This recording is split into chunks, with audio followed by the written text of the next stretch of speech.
Hello and welcome on into the Renegades Sports Podcast. I'm your host, Jake Gable, joined by my two co-hosts, Max Dinenberg and Jacob Smedley. Guys, our first episode. How you guys feeling? Are you ready to kick this off? Super excited. These are my two closest friends from college. Super excited to talk sports, our biggest passion, with all of you. Yeah, I am just so excited. We've been talking about this for a while. I'm ready to finally start talking sports with the two of you. So before we get into any of our conversation for today, we've got some sports subjects going on. Let's introduce ourselves a little bit. This is the first episode. I'll lead things off. My name's Jake Gable. I just graduated recently from Temple. We all went to Temple. That's how we all know each other. We're saying graduating class 2024. Right. And I'm from the Philadelphia area, big Philadelphia sports person. You know, NBA, baseball, basketball. I said NBA already, but football. That's what I meant to say. I've been into that a lot, and Olympic season just happened, so watched a lot of great sports. But really excited, and that's me. Yeah, I'm Jacob Smedley. Of course, all of us, as Jake mentioned, in the same class. I'm from Northeast Pennsylvania, Danville, for those that you know right now, based out of the Warminster around Philadelphia area. But yeah, just like Jake, loving, Philly 4 for 4, all of us here, Philly sports fans, baseball, football, basketball, hockey too. Knowledge falling off a little bit, but getting back into hockey, especially with the Flyers playing well. But yeah, super excited to be here talking with you guys. Yeah, again, Max Dinenberg, just like them, graduated. But yeah, I like all the 4 big sports as well as tennis, soccer. I even like pro wrestling. So I'm excited to talk about a multitude of topics on this podcast. But yeah, pretty much a diehard Philly sports fan. But still, we're here to talk about more than just Philly sports here on this podcast. Yeah, exactly. We all met at Temple, and mainly through WHIP radio. We all got the opportunity to go to Fort Worth, Texas together and cover the AAC basketball tournament for the men's and women. So it's a good reunion. We all know each other very well. Yes. So it's awesome to be doing this again, just on a different format on a podcast. Yeah. So at first, we're going to start with some of our best sports memories, the ones that kind of got us into sports. I'll lead us off again, a little bit more of a icebreaker introduction. Yeah, exactly. We haven't told these to each other, so I'm curious to hear your guys' answers. I'm sure ours might be close because we're all Philly fans, but who knows? My first memory of watching pro sports that really made me fall into the love of the game. I want to say it was 2007. The Phillies, they won the NL pennant, and I was actually at that game where they clinched. I was born in 2001, so I was about 6 or 7 at the time, and I've been to a couple games, but when you're 4, you don't really understand what's going on. I kind of understood what happened. This was the first time the Phillies have won the pennant in a while. They would end up not going to the World Series that year, but the following year and winning it. So that kind of started the super Phillies fandom for me, and just being at that game, seeing a clinching moment. Ryan Howard was my favorite player growing up. It was just an eye-opening experience to me, and it just made me fall in love from there on out. So that's kind of my first moment there. Now, Jake, were you, because this is mine too. No way. Yes. Exact one? The curveball from Brett Myers to win. Well, were you talking about the playoff series against the Rockies? Are you talking about winning the NL East? No, to clinch the NL East. Yeah, because I have the season DVD, it's was it titled Goosebumps, where it's narrated by Harry Callis. The curveball struck him out. They won the division, completed I had that on DVD. I probably watched it 5 times. So I was going to say the same exact answer. That's crazy. Getting into it, because then the following year, remember the whole World Series, the rain out, watching it with my dad, waiting overnight for the game. So that's crazy that we thought of the same thing, because I had the yearbook. I have games burn on tape from that year, Phillies, Mets, stuff like that. That's crazy. That's crazy. That's awesome, man. I love that. That's great. Mine's very similar. It's a mixture of two things, I would say. It's a mixture of I remember going to an Eagles game December against the Cowboys in 2007. I don't know if anyone remembers when they beat them whatever it was, 45-3. That was a very memorable game. But really, it was the 2008 Phillies season. I was into sports, but winning the World Series, and when I was 6, I went to the actual parade, and that just hooked me in being a part of a community, being part of the team. Even though I don't look like an athlete, that I could still feel like I'm a part of the Philadelphia Phillies.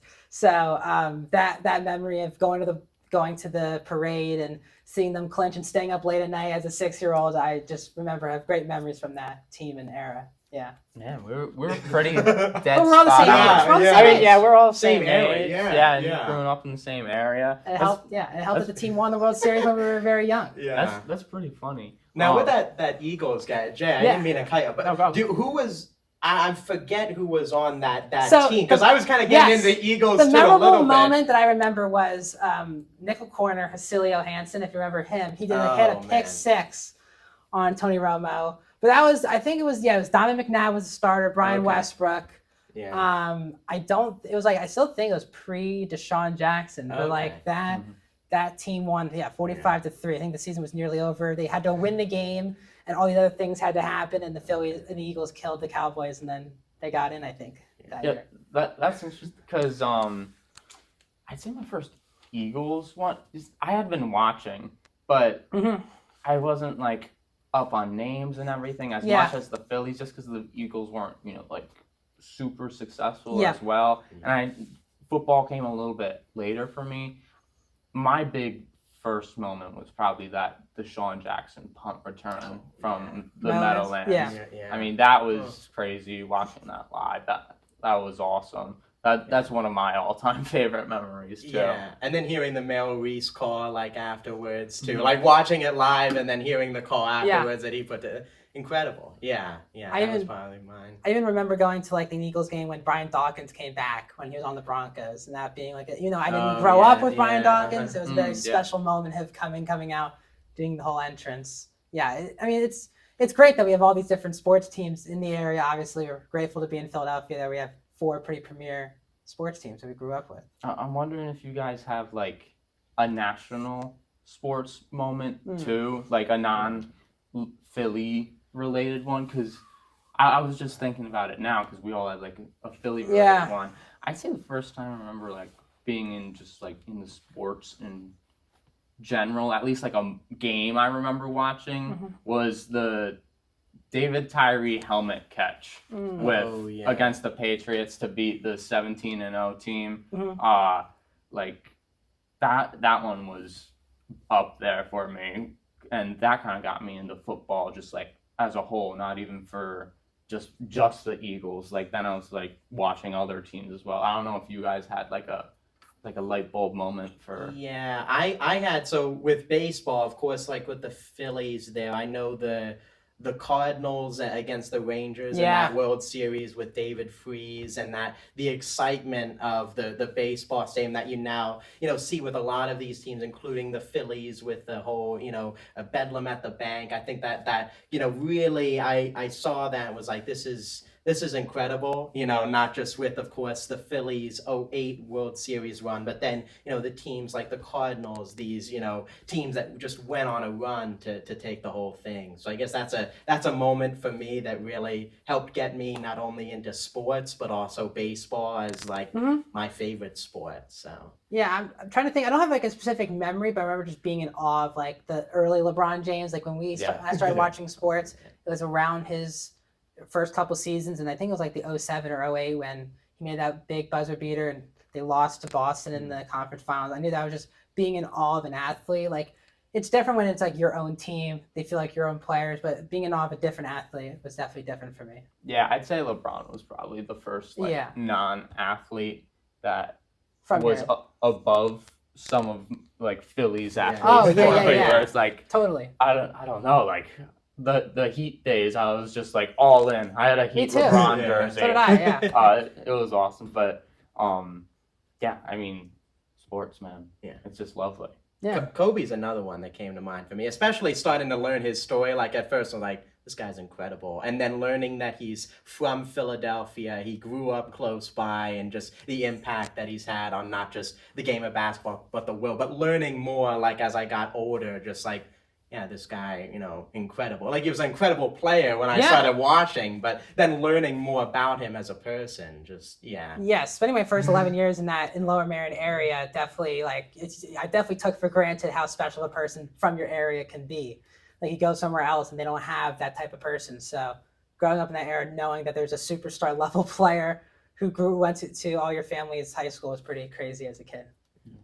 Well, now we got to know who we are. Guys, let's get into our topics for this episode. First, the Olympics. We just watched the gold medals were completed. The U.S. came out on top in terms of the total medal count, tied with China for the gold medal count at the end, finished with 40 gold medals. And so one of the biggest storylines goes with the men's basketball team for the U.S. that won gold against France in the gold medal game. And one of the biggest storylines was around Devin Booker and Noah Lyles, where Noah Lyles really almost prompted this in terms of super team creation, where it was like, world champions of what, guys? And creating this idea. And Devin Booker saying a few weeks ago, just like saying that it's harder to win an NBA title than it is for Olympic championship because of the talent on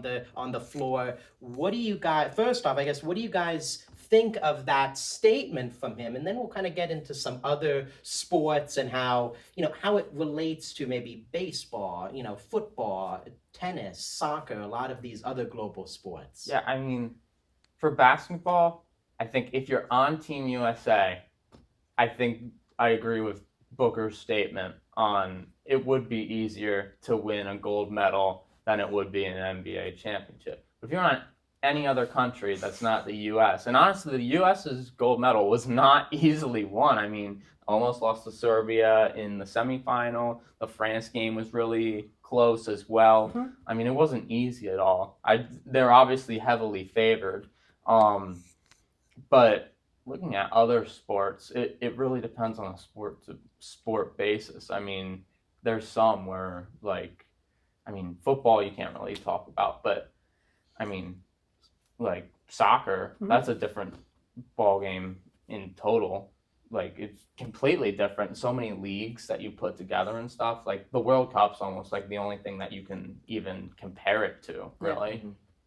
Yeah, I think basketball used to be that way, where it was pretty easy for the Americans. But I think if you watch the Olympics, I think basketball is in its best place ever when it pertains to talent now, where they talk about the dream team being such a great team, but there are only 2 other NBA players across the country outside of the United States. And now you have, I think it was around like 70 or so NBA players outside of the country. So I think moving forward, it'll be hard work, but it's different for every sport. You talked about, like, I follow tennis, and they play at the French Open this year.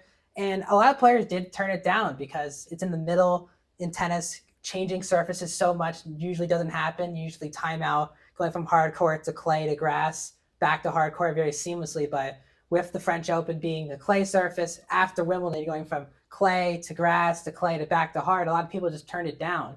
So it's interesting the way that people see what value a gold medal means to people now. I think it differs per person now.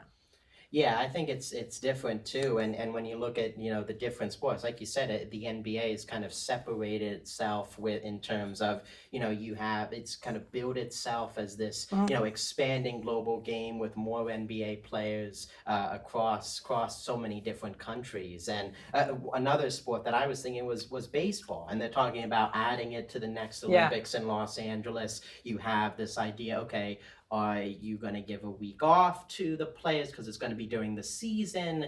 What players are going to be willing to sacrifice themselves for this allotted time? How that is going to work out. And I think basketball has created this avenue where you can have this time in the off season before training camp to go and represent your country, and it's kind of a unique circumstance. Hockey is in there as well, that is in play with that. But I think like you were going back to what you were saying, Jake, I think it's the U.S. is in that position. I agree with Devin Booker with what he's saying, and this whole dynamic between Noah Lyles, almost like not riling up, but like hey, like you won this in the U.S., but put it on a global stage and see what happens. Just a little challenge. Yeah, and like I kind of want to like compare the sports as well. Like there's some sports where you kind of only think like Olympics is where you watch. Like Noah Lyles sprinting, running, like swimming. I feel like that only gets any publicity with the Olympics. Yeah. And that's not a diss to any of the sports. It's just kind of the nature of the sport. Like its title game, its peak is right there. But like looking at other sports, especially like North American ones, like I'd say the NBA championship is the peak over a gold medal in again for the US US at least. Yeah. But I mean tennis. It seems like at least to the players, it's like Wimbledon or exactly. US Open. Like those seem more important. Yeah. And then golf. Even I'd say winning like the Masters is still more important than a gold medal, and it feels like kind of weird to say that, but I mean, no, you're right. I follow golf, and no one was talking about that Sky Scheffler won the gold medal. It was just like such an underrated, because it's a quick 4 days. I don't know if that's the reason, because the Olympics is 2 weeks long and there's one event that's 4 days. But you're right, like other sports, like basketball, you said it probably does mean more to these guys to win an NBA Finals when you're with a team for 6 to 8 months compared to whatever the buildup was for the Olympics. But yeah, tennis has been a debate for so long if the Olympics counts like a major title for these guys in their career. It was only a big deal really this year because Novak Djokovic, who's done everything except win a gold medal, won a gold medal this year. But maybe moving forward, will it be a big deal now without any of those legends trying to get the gold medal?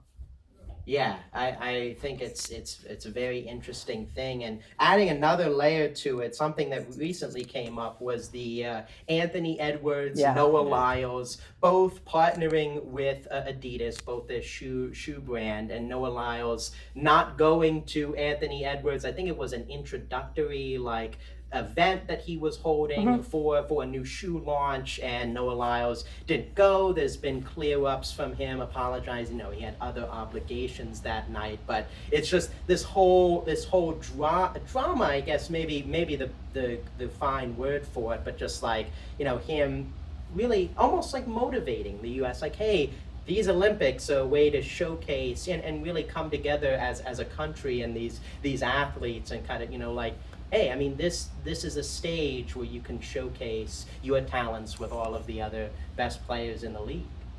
Yeah, I mean, it's interesting because the comment originally about Anthony Edwards came off extremely arrogant from Lyles. Yeah. Oh, yeah. And, he kind of, apologized, tongue-in-cheek by saying, I don't have the exact quote off the top of my head, but he kind of said, congrats on your gold medal. Yeah. Kind of said, I also have a gold medal too. Passive aggressive. Yeah. It's hard to compare those things. I think for you, if you're Lyles, winning that race is your top achievement you could. He completed it, and that's fine. If Anthony Edwards or anyone in the NBA, Devin Booker, doesn't view winning gold at the Olympics as their top achievement, that shouldn't be disrespectful to someone who does view the Olympics as their top, because they're different sports. Yeah. I mean, I just don't think you can compare that. And as far as the world champions debate goes, I get it, kind of, but look at all the countries that had NBA players on their rosters in the Olympics. Jokic, Giannis, I mean, you can go on and on. Wemby on France. I mean, there are 60-plus players in the Olympics that were not playing for Team USA.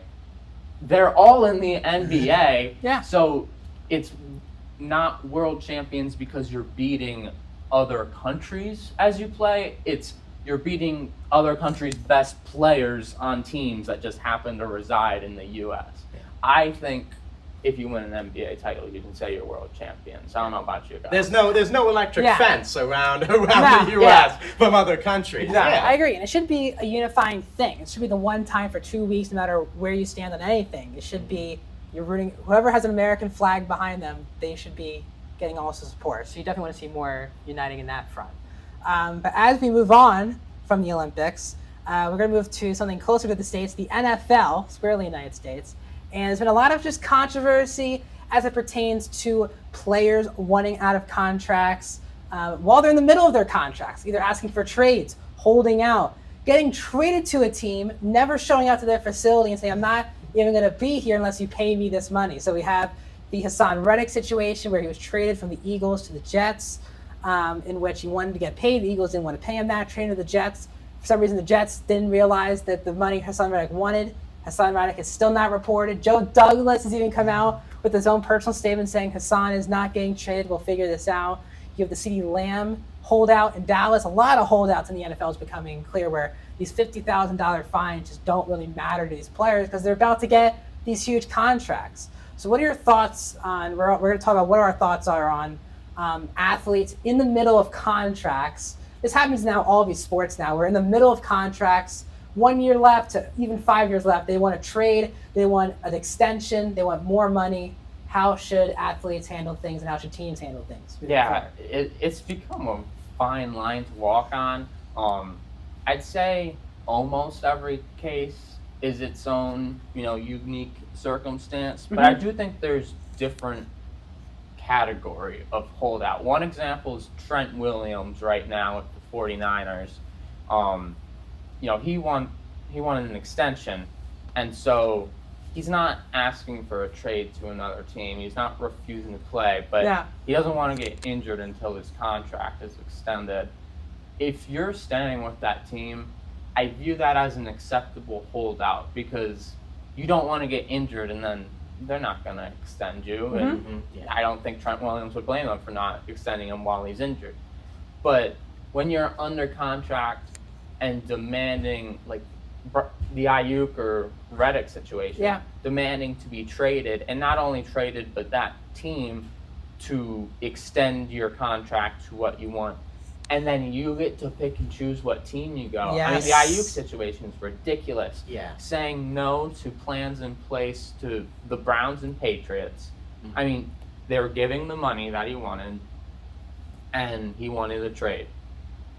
But he will only go to the Steelers as of today. Who knows what comes out? It seems like everything comes out every day. There's a new storyline. Yeah. So by the time this is uploaded, who knows? Maybe Ayuk wants to get traded and to track, and he wants to run with Noah Lyles, maybe. But when you hear holdout, I don't think you can lump all holdouts into the same thing.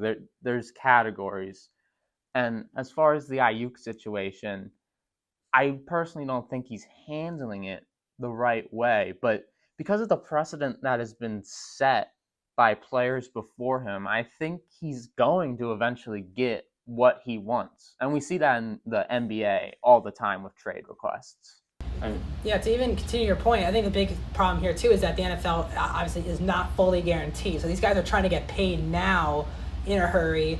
NFL is a sport where you get injured all the time. You never know when your career can just flash before your eyes. So I think these guys have a right to want their money now, especially in a non-fully guaranteed era. But as you said, not just as Ayuk saying no, but the teams are allowing their own players to talk to other teams to see, like, that to me was the mind-blowing thing with the Ayuk, is that San Francisco was cool with Ayuk basically being a quote-unquote free agent to talk to other teams, see if they have enough money, then he gets a yes or no on trades. I think it's so fascinating. I do think athletes are starting to get a little bit more power than I think they should. You have, like, the NBA is now fully more power than you think they deserve. Well, it's so mixed right now to me. Like, every time there's a new thing, I change sides depending on should the teams have this much power on the player, and then there's aspects where I think the athletes are running the show too much. You know what I mean? Yeah, I think that too. And I'm thinking too, I'm even going back to, looking at Randy Moss to and like how it happened in almost different decades, and how this whole idea of the different teams, you've got, of course, the contracts have been kind of similarly in place since then, but just the different angles athletes have taken to kind of get their way. Of course, the first thing that comes to my mind, going all the way back to our Eagles conversation, of course, Terrell Owens doing push-ups in his front lawn, and that whole drama that unfolded there. And, of course, Ayuk, he's just not going to practice and training camp, but he's making a statement and talking to these different teams. And going back to your point, Jake, about the whole different layers too, I think that's with each unique situation. I mean, some guys just want that security, just want that, hey, I really like it here. I've done this, and this for the team over these past few years. I just want some security on my contract for myself, also my family, to set myself up for the long haul. But others like Ayuk, where it's like, you go into, okay, not only do I want to get paid, I want to get paid in this situation where I think I can succeed. And that's, again, like we've been saying, you're getting into that gray area where, I can see where the team's coming from here. You're putting the Christmas list together for Santa Claus, and you're not going to get maybe everything on that list. So, I think it's a gray area, very individualized, but a lot more demands today, I think.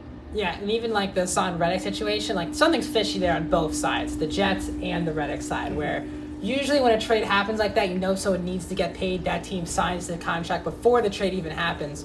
So there's no complications. So that's a weird one to me, where they trade for a guy who wants money. They don't have the money that he wants, and they trade for him.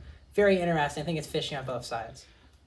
I wouldn't define what you mean by fishy. Like, I don't know if like the Reddick and his side maybe told the Jets that he would get the type of money. Oh, you think something? Because you wouldn't really think that a team would trade for a guy knowing that he wants a certain amount of money, and then he comes to them asking for that, and they're like, we don't have that money. So there's the debate online. I've seen people comment that if you're under contract, you should just finish out your contract and then negotiate afterwards. And I do get that argument, but I think there are some negotiations that are in good faith, like asking for more money or even asking for a trade. I think asking for a trade is fine. It's just when you hold out and you're under contract and you refuse to play, that's where it sort of gets into that murky waters.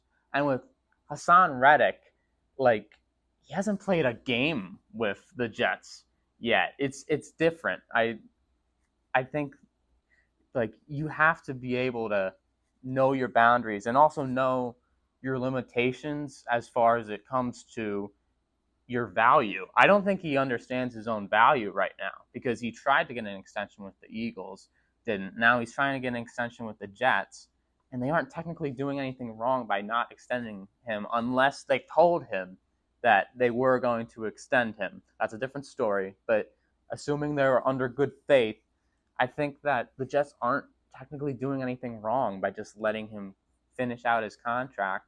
And as far as Reddick, if two teams now have declined your asking price to be extended because it's too much money you're asking for, maybe your asking price needs to come down, because he just isn't the player that he was. He had like 18 and a half sacks in one season 2 years ago. He fell off a little bit last year with the Eagles. Now he's going to the Jets. He's aging. I think he needs to realize what his true value is, and that might be a tough pill to swallow. Something I thought when you brought up the extension was, my brain just went to the James Harden situation with Dale Moore, not to change, where it's like, the promise the contract, and, then a few months down the line, of course, there's a much shorter timeline with Reddick, but just like, well, let's see how you do. Let's see how this kind of works out to begin, and depending on your performance, then we'll, hand it over. The difference between the James Harden and the Hassan Reddick situations is James Harden at least played for the Sixers before that all came out. Like, Hassan Reddick hasn't played a single game for the Jets yet, and he's already asking for a trade. So as far as promised contracts and everything, you have to at least play for them before you can make a demand like that. I think that's crazy. I mean, it's similar, but Hassan needs to play for the Jets before you can even ask that, in my opinion. And it's getting to the point where the Jets have to post a statement, even though it's all speculation for the most part. They're posting a statement about it. It just seems very murky. Well, it doesn't look good on the Jets either. Exactly. And I don't blame them. I mean, and not even a homer take here. I think because of this situation, the Eagles definitely come out as winners as the Hassan Reddick trade. I mean, don't have to deal with all this drama, get a third-round pick for a guy that's already asking for a trade from a team that he didn't even play for. So, yeah, I think the Eagles come out well in this. It will be interesting. So that was a great first taste of what we're going to bring to this podcast. So if you're new to the channel, if you're watching on YouTube, please hit that subscribe button and ring that bell so you're notified when all of our shorts and our podcast episodes hit. Comment down below. We'll respond to your comments. What are your takes on any of the 3 topics? What got you into sports? What are your thoughts on athletes and the Olympics and stuff like that? Also, please like the video. It helps with YouTube getting us out there to more people. So please hit that like button. And Max mentioned shorts. We'll have more shorts, daily shorts on TikTok and Instagram. You can both look out for the Renegades Sports Podcast on both platforms. We'll send those shorts out for you as well. And also with the short content, also for social media, we have some exclusive content as well as some snippets from the podcast that will be posted onto our socials as well. So make sure to look out for that because there's some fun stuff that we got to do. But this is wrapping up the first episode of the Renegades Sports Podcast for myself, Jake Gable, Max Dinenberg, Jacob Smedley. Thank you for listening to the Renegades Sports Podcast.